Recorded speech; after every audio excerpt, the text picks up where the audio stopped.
Serial કિલરે Ahmedabad Rajkot સુધી 12ના જીવ લીધા. દારૂ પાણીમાં સોડિયમ નાઇટ્રેટ આપી ખેલ ખલાસ કર્યો. તાંત્રિકનો મોતનો ખેલ. ફક્ત 20 રૂપિયાની ઝેરની પડીકી અને 12 લોકોની હત્યા.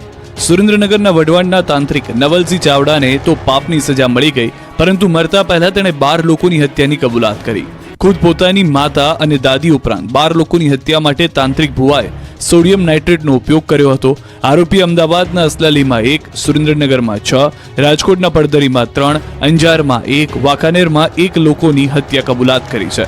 મૃતક તાંત્રિક ભુવા નવલસિંહ દ્વારા અત્યાર સુધીમાં 1ના 4 ગણા રૂપિયા કરી આપવાની લાલચે 12 વ્યક્તિઓને મોતને ઘાટ ઉતાર્યા હોવાની પોલીસ સમક્ષ કબૂલાત કરી.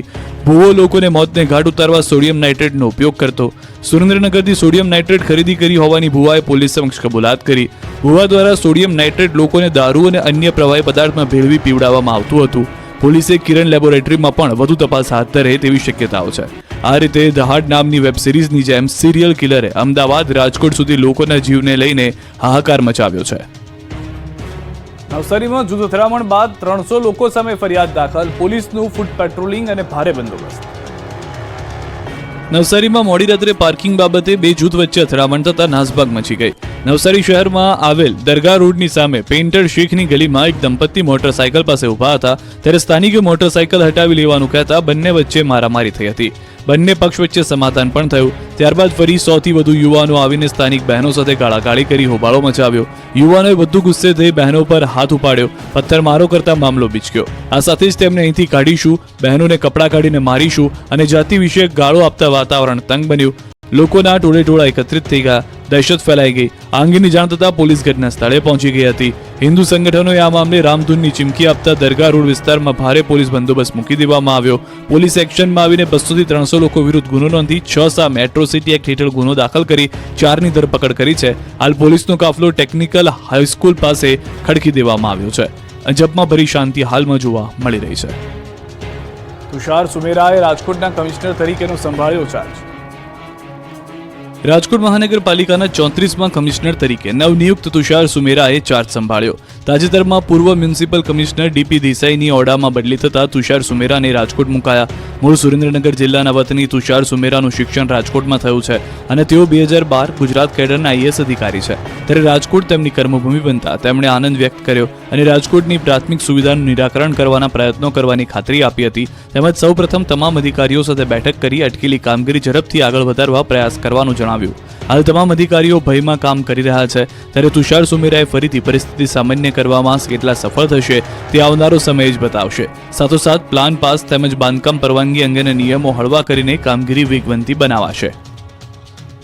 સ્પર્ધાત્મક પરીક્ષાની તૈયારી કરતા ઉમેદવારો માટે મોટા સમાચાર છે. જીપીએસસીના અધ્યક્ષ હસમુખ પટેલે ભરતી અંગે કરી જાહેરાત. 11 ભરતીની પરીક્ષાની તારીખો જાહેર કરાઈ. 23મી ફેબ્રુઆરી અને 30મી માર્ચે પરીક્ષા યોજવામાં આવશે. કુલ 28,000 જગ્યા માટે યોજાશે પરીક્ષા. વર્ગ 1 વર્ગ 2ની પરીક્ષા ક્લબ કરાઈ છે. વર્ગ 3ની પરીક્ષા અલગ રીતે યોજાશે. પ્રક્રિયા ઝડપથી થાય તે માટે પ્રયાસો હાથ ધરવામાં આવ્યા છે. તો કુલ 28 જેટલી ભરતીઓ જે છે 28,000 જેટલી ભરતીઓ કરવામાં આવશે. રાજ્યની ગ્રાન્ટેડ શાળાઓમાં ક્લાર્ક અને પટાવાળાની ભરતીને લઈને શાળા સંચાલક મંડળનું સરકારને અલ્ટિમેટમ. રાજ્યની ગ્રાન્ટેડ શાળાઓમાં ક્લાર્ક અને પટાવાળાની ભરતીને લઈને શાળા સંચાલક મંડળે સરકારને અલ્ટિમેટમ આપ્યું છે. 30 દિવસમાં ભરતી બાબતે સરકાર વિચારણા નહીં કરે તો શાળાઓમાં 2 દિવસ રજા પાડવામાં આવશે અને વાલીઓ સુધી ભરતીનો મુદ્દો લઈ જવાશે. 2009થી ગ્રાન્ટેડ શાળામાં ક્લાર્ક અને પટાવાળાની ભરતી થઈ નથી, જેને લઈ શાળા સંચાલક મંડળના પ્રમુખે જણાવ્યું કે 70% શાળાઓમાં પટાવાળા અને ક્લાર્કની જગ્યાઓ ખાલી છે. કર્મચારીઓના અભાવને કારણે શાળાના પ્રિન્સિપલે ક્લાર્ક અને પટાવાળાનું કામ કરવું પડે છે. ત્યારે હાલ તો ભરતીને લઈને અલ્ટિમેટમ અપાયું છે. ભરૂચ હાઈવે પર એસટી બસ અને ખાનગી લક્ઝરી બસ વચ્ચે અકસ્માત, 16 ને ઈજા. અંકલેશ્વર નજીક નેશનલ હાઈવે નંબર 48 વહેલી સવારે મોતની ચીચિયારીઓથી ગુંજી ઉઠ્યો. અંકલેશ્વરની વાલિયા ચોકડી નજીક આવેલ આમલખાડીના ઓવરબ્રિજ પર ખાનગી લક્ઝરી બસ અને સરકારી એસટી બસ વચ્ચે અકસ્માત સર્જાયો. અકસ્માત સર્જાતા ખાનગી લક્ઝરી બસ પલટી ગઈ તો એસટી બસ પણ માર્ગની બાજુમાં ઉતરી ગઈ. ખાનગી બસ પલટી જતા બસમાં સવાર મુસાફરો અંદર જ ફસાઈ ગયા. મુસાફરો ફસાતા બચાવ બચાવની બૂમો પડી. આ અંગેની જાણ આસપાસના સ્થાનિકોને થતા તેઓ મદદ માટે દોડી આવ્યા અને મુસાફરોને બસમાંથી બહાર કાઢ્યા. બનાવની જાણ થતાની સાથે જ પોલીસ કાફલો પણ ઘટના સ્થળે દોડી આવ્યો અને ઈજાગ્રસ્તોને 108 એમ્બ્યુલન્સ સેવાની મદદથી સારવાર અર્થે અંકલેશ્વરની જયાબેન મોદી હોસ્પિટલ ખસેડવામાં આવ્યો. આ બનાવમાં 16 મુસાફરોને નાની મોટી ઈજા પહોંચી તો અકસ્માતના પગલે નેશનલ હાઈવે નંબર 48 પર ટ્રાફિક જામની પરિસ્થિતિનું પણ નિર્માણ થયું. અંકલેશ્વરમાં ટ્રક ભડકે બળ્યો તો અમદાવાદ વટવા જીઆઈડીસીમાં વિકરાળ આગ, પોરબંદરનું જંગલ સળગ્યું. અંકલેશ્વરની રાજપીપળા ચોકડી નજીક એક ટ્રક સળગ્યો હતો. રાજપીપળા ચોકડી નજીક ટ્રક ઊભો હતો. ટ્રકમાં વેલ્ડિંગની કામગીરી ચાલી રહી હતી ત્યારે એક તણખલાના કારણે આગ લાગી હતી. જોતજોતામાં આગે વિકરાળ સ્વરૂપ ધારણ કરી લેતા આખો ટ્રક બળીને ખાખ થઈ ગયો. અચાનક આગ લાગતા નાસભાગ મચી ગઈ. લોકોએ પાણીની ડોલો ઠલવી આગ પર કાબુ મેળવવાનો પ્રયાસ કર્યો, પરંતુ આગ વધુ ભીષણ બનતા ફાયરની ટીમ દોડી આવી હતી. ફાયરની ટીમે પાણીનો મારો ચલાવી આગને કાબૂમાં લીધી. અમદાવાદની વટવા જીઆઈડીસી ફેઝ 1માં આવેલી રોયલ કેમિકલ કંપનીમાં ભીષણ આગ લાગી હતી. ફેક્ટરીમાં સોલ્વન્ટ નામનું કેમિકલ હોવાને કારણે આગ વધુ ફેલાઈ હતી, જેના કારણે દૂર દૂર સુધી ધુમાડાના ગોટે ગોટા જોવા મળ્યા હતા. ઘટનાની જાણ થતાં ફાયર વિભાગના ઉચ્ચ અધિકારીઓ સહિત 16 જેટલી ગાડીઓ ઘટના સ્થળ પર પહોંચી હતી. ફાયર બ્રિગેડ દ્વારા આગ કાબૂમાં લેવાનો પ્રયાસ શરૂ કરાયો હતો. આ તરફ પોરબંદરના રતનપર જુરીઓના જંગલમાં આગ લાગી હતી. રતનપર જંગલ વિસ્તારમાં આગ લાગતા નાસભાગ મચી ગઈ હતી. પોરબંદર ફાયર બ્રિગેડની 2 ટીમ ઘટના સ્થળે પહોંચી પાણીનો મારો કર્યો હતો. જંત્રીના સૂચિત વધારા સામે બિલ્ડરો મેદાનમાં. અમદાવાદ, સુરત, વડોદરા, રાજકોટ સહિતના શહેરોમાં રસ્તા પર ઉતર્યા. જો તમે પણ ઘરનું ઘર લેવાનું વિચારી રહ્યા છો તો આ સમાચાર તમારા માટે કામના છે. ઘર, દુકાન કે જમીન ખરીદી આગામી દિવસોમાં મોંઘી થવાની છે. સૂચિત જંત્રી દરને લઈને રાજ્યમાં વિરોધ ફાટી નીકળ્યો છે. સામાન્ય લોકોને ઘર, જમીન ખરીદવા મોંઘા બનવાના છે. જો કે સૌથી વધુ ચિંતા બિલ્ડરોની વધી હોય તેવું લાગે છે. રાજકોટ, વડોદરા, મહેસાણા, અમદાવાદ સહિતના શહેરોમાં બિલ્ડર્સ રસ્તા પર ઉતર્યા અને તંત્રને આવેદનપત્ર પાઠવી જંત્રી વધારો હાલ પૂરતો મોકૂફ રાખવા માંગ કરી. રાજકોટમાં બહુમાળી ભવન ચોકથી કલેક્ટર કચેરી સુધી મૌન રેલી યોજાઈ, જેમાં 10,000થી વધુ લોકો જોડાયા. રેલી બાદ કલેક્ટરને આવેદનપત્ર પાઠવવામાં આવ્યું, જેમાં અલગ અલગ 17 મુદ્દાઓને ટાંકવામાં આવ્યા. બિલ્ડર્સ દ્વારા તો 5 થી 7 વર્ષ સુધી જંત્રી વધારો મોકૂફ રાખવાની માંગ કરાઈ, તો વડોદરામાં સૂચિત જંત્રી દરના વધારા મુદ્દે વિરોધ પ્રદર્શન કરાયું. સયાજીનગર ગૃહ ખાતે એકઠા થઈ બિલ્ડર્સ અને ડેવલપરે રેલી કાઢી, તો અમદાવાદમાં ક્રેડાઈ અને ગહેડના સભ્યોએ કલેક્ટર કચેરીએ પહોંચીને વિરોધ નોંધાવ્યો, જેમાં વાંધા અરજીનો સમય 31 માર્ચ સુધી લંબાવી આપવા રજૂઆત કરાઈ. તો મહેસાણામાં બિલ્ડર એસોસિએશન ક્રેડાઈના બિલ્ડરોએ નોંધાવ્યો વિરોધ. જિલ્લા કલેક્ટર કચેરી જંત્રી મુદ્દે આવેદનપત્ર આપ્યું. રાજ્ય સરકાર દ્વારા નવી સૂચિત જંત્રીમાં સરેરાશ 200 થી 2000% સુધીનો વધારો ઝીંકી દેવામાં આવ્યો છે. જંત્રીમાં કરાયેલા સૂચિત વધારાનો જો અમલ કરવામાં આવે તો મકાનના ભાવમાં 30 થી 40% વધારો થવાની ભીતિ વ્યક્ત કરવામાં આવી. એના કારણે સામાન્ય માણસનું ઘરનું સ્વપ્ન અધૂરું રહી જાય એમ છે, જેથી ક્રેડાઈ દ્વારા આ અસહ્ય વધારો પરત લેવાની માંગ કરવામાં આવી. મોરબી નગરપાલિકાના પટાંગણમાં સદબુદ્ધિ હવન, વિવિધ ખર્ચની માહિતી મેળવવા માટે કોંગ્રેસનો અનોખો કાર્યક્રમ. મોરબી જિલ્લા અને શહેર કોંગ્રેસ પ્રમુખ દ્વારા પાલિકામાં ભાજપની સત્તા હતી ત્યારે જુદા જુદા કામોમાં મોટા પ્રમાણમાં ભ્રષ્ટાચાર કરવામાં આવ્યો છે. તેની માહિતી છેલ્લા 5 મહિનાથી માંગવામાં આવે છે, તો પણ માહિતી આપવામાં આવતી નથી, જેથી મોરબી પાલિકા કચેરીના પટાંગણમાં કોંગ્રેસના જિલ્લાના પ્રમુખ સહિતના આગેવાનોએ આશ્ચર્યજનક કાર્યક્રમ આપ્યો. ખાસ કરીને પાલિકાના વર્તમાન અધિકારીને ભગવાન સદબુદ્ધિ આપે તે માટે પાલિકાના પટાંગણમાં સદબુદ્ધિ હવન કર્યો હતો. મોરબી પાલિકા પાસે છેલ્લા 5 મહિનાથી નંદીઘરમાં કરાવવામાં આવેલા ખર્ચની વિગતો, આવાસ યોજના અને કલમ 45D હેઠળ કરેલા કામોના ખર્ચની વિગતો માંગવામાં આવી છે, પરંતુ પાલિકામાંથી માહિતી આપવામાં આવી રહી છે, જેથી અધિકારીઓએ પણ ભાજપના ભ્રષ્ટાચારને છાવરી રહ્યા છે તેવો આક્ષેપ કોંગ્રેસ જિલ્લાના પ્રમુખે કર્યો છે. મોરબીમાં શનાળા રોડે આવેલા જિલ્લા કોંગ્રેસ કાર્યાલયથી લઈને પાલિકા કચેરી સુધી પદયાત્રા યોજાઈ. ત્યારબાદ મોરબી પાલિકા કચેરીના પટાંગણમાં કોંગ્રેસના જિલ્લાના પ્રમુખ સહિતના આગેવાનોએ પાલિકાના વર્તમાન અધિકારીને ભગવાન સદબુદ્ધિ આપે તે માટે સદબુદ્ધિ હવન કર્યો. કોંગ્રેસના આગેવાનો તેમજ કાર્યકરો દ્વારા રામધૂન બોલાવવામાં આવી. આ મુદ્દે ચીફ ઓફિસરે દાવો કર્યો કે આરટીઆઈ હેઠળ માહિતી માંગવામાં આવી ન હતી, જેથી માહિતી આપવામાં આવી નથી. આપના ધારાસભ્ય ચૈતર વસાવા સામે એફઆઈઆર નોંધાતા જેલ ભરો આંદોલનની ચીમકી ઉચ્ચારી. ચૈતર વસાવા સામે વધુ એક એફઆઈઆર નોંધાતા ખળભળાટ મચી ગયો. ડેડિયાપાડાના આમ આદમી પાર્ટીના ધારાસભ્ય સહિત 13 લોકો સામે મંજૂરી વિના પદયાત્રા યોજવા બદલ ફરિયાદ દાખલ થઈ છે. રાજપારડીના પીઆઈ સુખમ ગોહિલે ખુદ ફરિયાદી બનીને આ એફઆઈઆર દાખલ કરી છે, જેને લઈને હવે ચૈતર વસાવા લાલઘુમ થયા. પ્રાપ્ત વિગતો પ્રમાણે 3 ડિસેમ્બરે ચૈતર વસાવાએ રાજપારડીના બિરસા મુંડા ચોકથી ઝઘડિયા સુધી પદયાત્રા યોજી, જેના માટે પોલીસે કોઈ મંજૂરી આપી નહોતી. એફઆઈઆર નોંધાયા બાદ ચૈતર વસાવાએ પોલીસ પર નિશાન સાધતા કહ્યું કે એફઆઈઆર ખોટી છે. 30 નવેમ્બરે કલેક્ટર અને એસપીને જાણ કરી હતી, સાથે જ પ્રાંત અધિકારીને જાણ કરી હતી. વસાવાએ અનેક ગંભીર આરોપ સાથે જેલ ભરો આંદોલનની ચીમકી ઉચ્ચારી. બનાસકાંઠાના કાંકરેજમાં થળીમઠનો વિવાદ પાલનપુર પહોંચ્યો. રોષે ભરાયેલા લોકોએ પાલનપુરમાં કલેક્ટર કચેરી સુધી મહાધર્મ રેલી યોજી.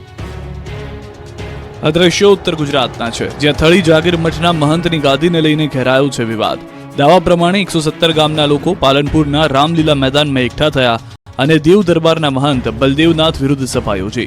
બાદમાં રેલી સ્વરૂપે પાલનપુર કલેક્ટર કચેરીએ પહોંચ્યા અને થળી જાગીર મઠના મહંતના વિવાદનો ઉકેલ આપવા માંગ કરી. આવેદનપત્ર આપ્યા બાદ તમામ લોકો કલેક્ટર કચેરીના પરિસરમાં જ બેસી ગયા અને નિર્ણયની રાહ જોવા લાગ્યા. એવી ચીમકી ઉચ્ચારવામાં આવી કે જ્યાં સુધી સમસ્યાનું સમાધાન નહીં થાય ત્યાં સુધી તેઓ ઘરે નહીં જાય. વાત કંઈક એવી છે કે 19 નવેમ્બરે થળી જાગીર મઠના મહંત જગદીશપુરી દેવલોક પામ્યા. દેવ દરબારના મહંત બળદેવનાથ બાપુ તથા જાગીરદાર સ્ટેટ દ્વારા શંકરપુરી મહારાજને ગુરુ ગાદી સોંપી દેવાય. આ જ વાતથી આસપાસના 117 ગામના ગ્રામજનો નારાજ થયા. ગ્રામજનોએ શંકરપુરી મહારાજનો મહંત તરીકે સ્વીકાર કર્યો અને કાર્તિકપુરી મહારાજની ચાદર ઉઠાડી, જેના કારણે વિવાદને ઉગ્ર સ્વરૂપ ધારણ થઈ ગયું. કાયદો વ્યવસ્થાની સ્થિતિ કથળે નહીં તે માટે કેટલાય દિવસથી મઠમાં ચુસ્ત પોલીસ બંદોબસ્ત ગોઠવી દેવાયો છે. કાર્તિકપુરી બાપુના સમર્થનના દાવા પ્રમાણે શંકરપુરી મહારાજને પરંપરા નેવે મૂકીને ગાદી સોંપી દેવાય છે. બીજી તરફ શંકરપુરીના સમર્થકોનો દાવો છે કે પરંપરા પ્રમાણે જ ગાદી સોંપવામાં આવી છે. જોકે હવે દશનામ ગોસ્વામી સમાજ દ્વારા વહીવટદાર નિમવા માંગ કરાઈ છે. બાંગ્લાદેશમાં હિન્દુઓ ઉપર થઈ રહેલા અત્યાચારના વિરોધમાં ઉપલેટામાં નીકળી રેલી. બાંગ્લાદેશમાં હિન્દુઓ પર થઈ રહેલા અત્યાચારના વિરોધમાં રાજકોટ જિલ્લાના ઉપલેટામાં વિશાળ રેલી યોજાઈ. બાંગ્લાદેશમાં શેખ હસીના સરકારને અલોકતાંત્રિક રીતે બરખાસ્ત કર્યા પછી હિન્દુઓ પરના અત્યાચારોમાં ભારે વધારો થયો છે. હિન્દુઓના ધાર્મિક સ્થાનોને નિશાન બનાવી તોડફોડ થતા હિંસા અને હત્યાના બનાવમાં વધારો થતા રોષ ફેલાયો, જેના વિરોધમાં ઉપલેટામાં મોટી સંખ્યામાં લોકોએ રેલી કાઢી. વિશાળ રેલીમાં બટેંગે તો કટેંગે, જયતું જયતું હિન્દુ રાષ્ટ્ર જયતું, બાંગ્લાદેશના હિન્દુઓ પર અત્યાચાર બંધ કરો, એક રહેંગે તો સેફ રહેંગે, હિન્દુ હિન્દુ ભાઈ ભાઈ જેવા સ્લોગન સાથેના પોસ્ટર્સ પણ જોવા મળ્યા. ઉપલેટા તાલુકાના સમસ્ત હિન્દુ સમાજના લોકો મોટી સંખ્યામાં બસ સ્ટેન્ડ ચોકથી યોજાયેલ વિશાળ રેલીમાં જોડાઈને મુખ્ય માર્ગો પર ફરી મામલતદારને સૂત્રોચ્ચાર સાથે આવેદનપત્ર આપ્યું.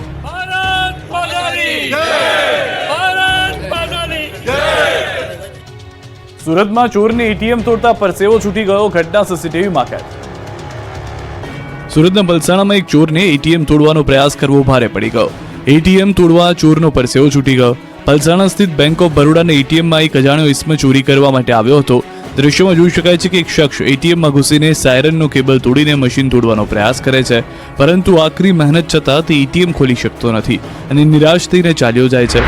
આ ઘટના અંગેની જાણ પોલીસને કરાતા પોલીસ કાફલો ઘટના સ્થળે પહોંચ્યો હતો અને પોલીસે સીસીટીવીના આધારે શખ્સને ઝડપી લેવા માટે પ્રયાસ હાથ ધર્યા છે. રાજકોટમાં હજી પણ 2000 રૂપિયાની નોટ ચાલે છે, કમિશન 300 રૂપિયા. આખા દેશમાં ભલે ક્યાંય 2000ની નોટ ન ચાલતી હોય, પરંતુ રંગીલા રાજકોટમાં ગુલાબી રંગના આ નોટ ધમાકેદાર દોડે છે, જેનો પર્દાફાશ થતા ખળભળાટ મચી ગયો. શહેરના જુબેલી ખાતે આવેલા મહેતા પેન ડેપોનો એક વિડીયો વાયરલ થયો, જેમાં 300 રૂપિયા લઈને 2000ની ચલણમાંથી હટાવી લેવાયેલી નોટ વટાવવામાં આવે છે. જ્યારે મીડિયાએ સંચાલક સાથે વાત કરી તો તેણે પણ આ રીતે ગુલાબી નોટના કાળા કારોબારની કબૂલાત કરી. સંચાલકે તો ત્યાં સુધી કહ્યું કે અમારો આ બાપ દાદાનો ધંધો છે એટલે કરીએ છીએ. સંચાલકે કરેલી કબૂલાતમાં એ વાતનો પણ ખુલાસો થયો કે આવા તત્વોનું આખું નેટવર્ક અમદાવાદ અને મુંબઈ સુધી ફેલાયેલું છે. રાજકોટમાંથી 2000ની નોટ લઈને તેઓ અમદાવાદ અને મુંબઈ બેઠેલા એજન્ટોને મોકલે છે. આવા એજન્ટો આરબીઆઈમાં જઈને નોટ બદલવાનું કામ કરે છે. અમારી જેમ જે લીગલ ટેન્ડર છે ને, અમારી જેમ એજન્ટ હોય ને જે અમદાવાદ બોમ્બે, એને અમે મોકલી આપીએ, લીક આપીએ, અમને 70-80 રૂપિયા વચ્ચે મળે. હા, મહેનતાણું લઈને. બરવાળાના બેલા ગામે પાણીના ઉડ્યા 10 ફૂટ ઊંચા ફુવારા. 10 ફૂટથી ઊંચા પાણીના ફુવારાના દ્રશ્યો છે બરવાળાના બેલા ગામના. તંત્રની બેદરકારીના કારણે બેલા ગામે પ્લોટ વિસ્તારમાં પાણીની લાઇનમાં ભંગાણ થયું. પાણીનું પ્રેશર હોવાથી લાઇનમાં ગાબડું પડ્યું. લાઇન તૂટતા આજુબાજુના પાણીની રેલમછેલ થઈ ગઈ. પાણીની લાઇનમાં પ્રેશર એટલું હતું કે 10 ફૂટથી વધુ પાણી ઊંચા ફુવારા જોવા મળ્યા. આ રીતે 1.5 થી 2 કલાક સુધી પાણીના ફુવારા ઉડતા રહેતા લાખો લીટર પાણીનો વેડફાટ થયો. પ્લોટ વિસ્તારમાં નદી વહેતી હોય તેવા દ્રશ્યો જોવા મળ્યા. પાણીની લાઇનમાં ભંગાણથી લોકોમાં રોષ જોવા મળ્યો. તંત્રને જાણ કરવામાં આવી.